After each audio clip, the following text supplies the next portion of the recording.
சிட்லப்பாக்கத்தில் 13 வயது மாணவிக்கு பாலியல் தொல்லை அளித்த அரசு காப்பக காவலாளி மேத்யூ மருத்துவமனைக்கு மருத்துவ பரிசோதனைக்காக அழைத்துச் செல்லப்பட்டார்.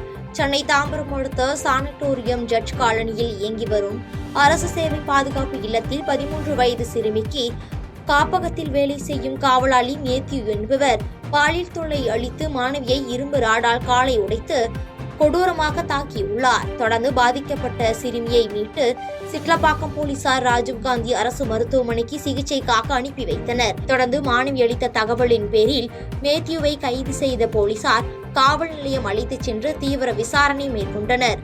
இதனையடுத்து அவர் மீது போக்சோ பிரிவில் வழக்கு பதிவு செய்து குரோம்பேட்டை அரசு மருத்துவமனையில் மருத்துவ பரிசோதனைக்காக போலீசார் அழைத்துச் சென்றனர்.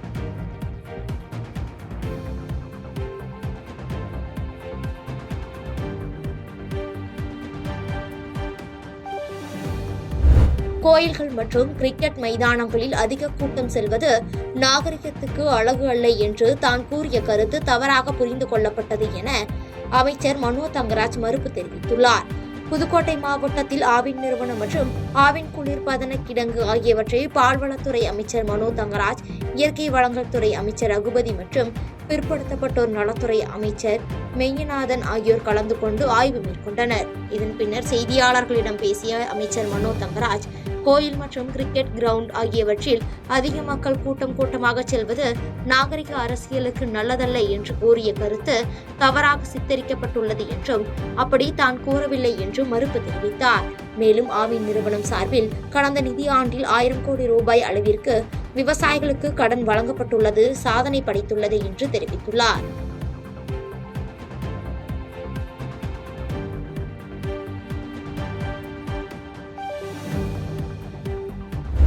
தமிழக வெற்றிக் கழகத்தில் கொள்கை பரப்பு பொதுச் செயலாளராக ஓய்வு பெற்ற IRS அதிகாரி அருண்ராஜ் நியமனம் செய்யப்பட்டுள்ளார். IRS அதிகாரியான அருண்ராஜ் இந்திய வருமான வரித்துறையில் பணியாற்றிய நிலையில் கடந்த வாரங்களுக்கு முன்பு திடீரென தனது பதவியை ராஜினாமா செய்தார். இதைத் தொடர்ந்து தமிழக வெற்றிக் கழகத்தில் அவர் இணைய இருப்பதாக இணை பொதுச் செயலாளர், துணை பொதுச் செயலாளர் ஆகிய பதவிகள் வழங்கப்படலாம் என்று கடந்த சில தினங்களாக செய்திகள் வெளியாகின. இந்த நிலையில்தான் இன்று சென்னை பணிகூரில் தாவக தலைவர் விஜயை சந்தித்த அருண்ராஜ் தாவகவில் இணைந்தார். அருண்ராஜுக்கு தாவக கொள்கை பரப்பு செயலாளர் பொறுப்பு வழங்கப்படுவதாக தாவக சார்பில் அறிக்கை வெளியிடப்பட்டுள்ளது.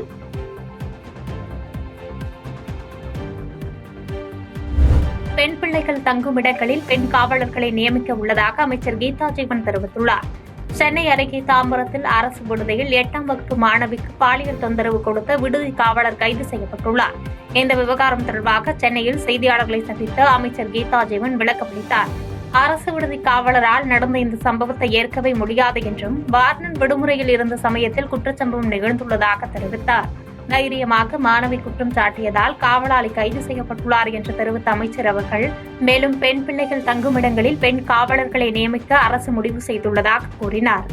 இதில் நம்ம விடுதிக்குன்னு தனியாக எல்லாமே அந்த கேட்டு எல்லாம் போட்டு செப்பரேட்டாக செக்யூர்டாக இருக்க ரொம்ப பாதுகாப்பான இடம் தான், யாரும் உள்ளே போக முடியாது.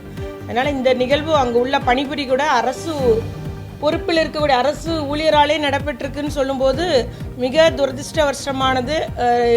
அதனால தான் அடுத்த முடிவு எடுக்கிறோம். இனி பெண் காவலர்களை நியமிக்கணுன்ற ஒரு முடிவை துறை எடுத்திருக்குது. நம்முடைய முதலமைச்சர் அறிவுரைப்படி அதையும் நாங்கள் அடுத்து எல்லா பெண்களுக்கான எல்லா இல்லங்களிலுமே பெண் காவலர்களையும் நியமிக்கணுன்ற முடிவு இந்த துறை எடுத்திருக்குது.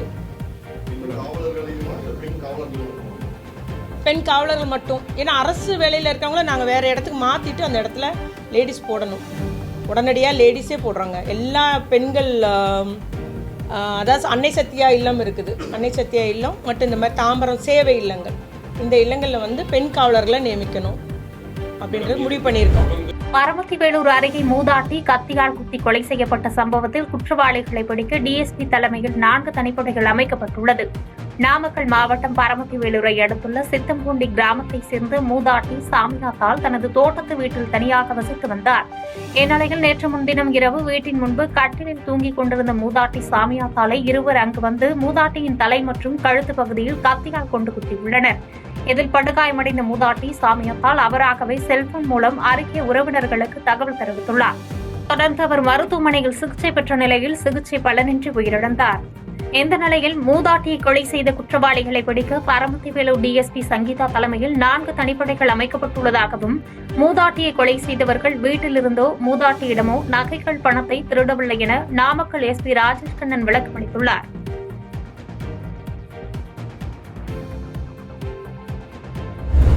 சமூக விரோதிகளுக்கு சட்டத்தின் மீதும் போலீசாரின் மீதும் சிறிதும் பயமில்லாமல் போய்விட்டது என்று தமிழக பாஜக முன்னாள் தலைவர் அண்ணாமலை குற்றம் சாட்டியுள்ளார்.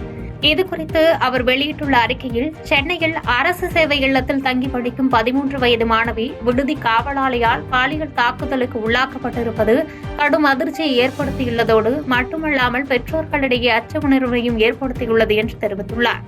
ஒவ்வொரு குற்றம் நடைபெற்ற பிறகும் குற்றவாளியை கொடுத்துவிட்டோம் என்று பெருமை பேசிக் கொண்டிருக்கும் திமுக குற்றம் நடக்காமல் தடுப்பதுதான் அரசின் முதல் கடமை என்பதை மறந்து போய்விட்டது என்று விமர்சித்தார்.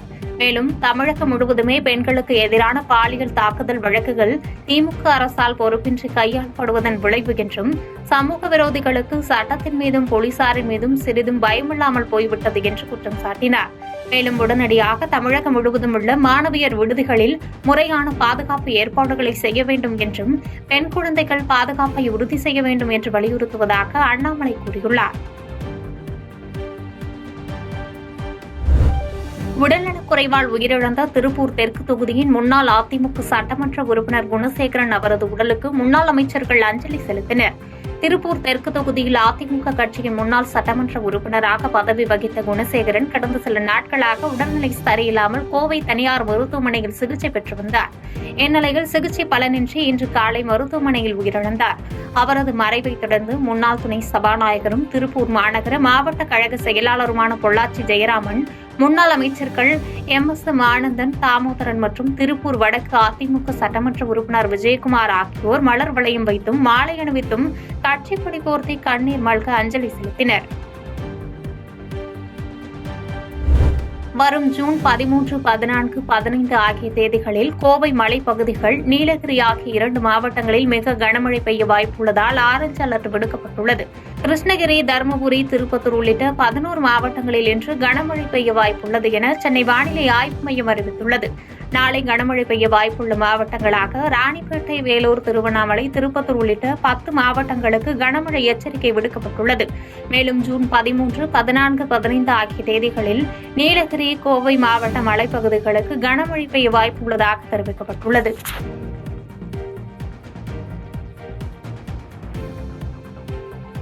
செய்திகளை உடனுக்குடன் தெரிந்து கொள்ள கீழ்க்கண்ட கேபிள் மற்றும் DTH நெட்வொர்க்குகளில் எம்நாடு செய்தி தொலைக்காட்சியை காணுங்கள். பாதகம் செய்பவரை கண்டால் நாம் பயம் கொள்ளலாகாது பாப்பா. மோதி மிதித்துவிடு பாப்பா, அவர் முகத்தில் உமிழ்ந்துவிடு பாப்பா. அண்மை செய்திகளை உடனுக்குடன் தெரிந்து கொள்ள இணைந்திருங்கள் எம்நாடு தொலைக்காட்சியுடன்.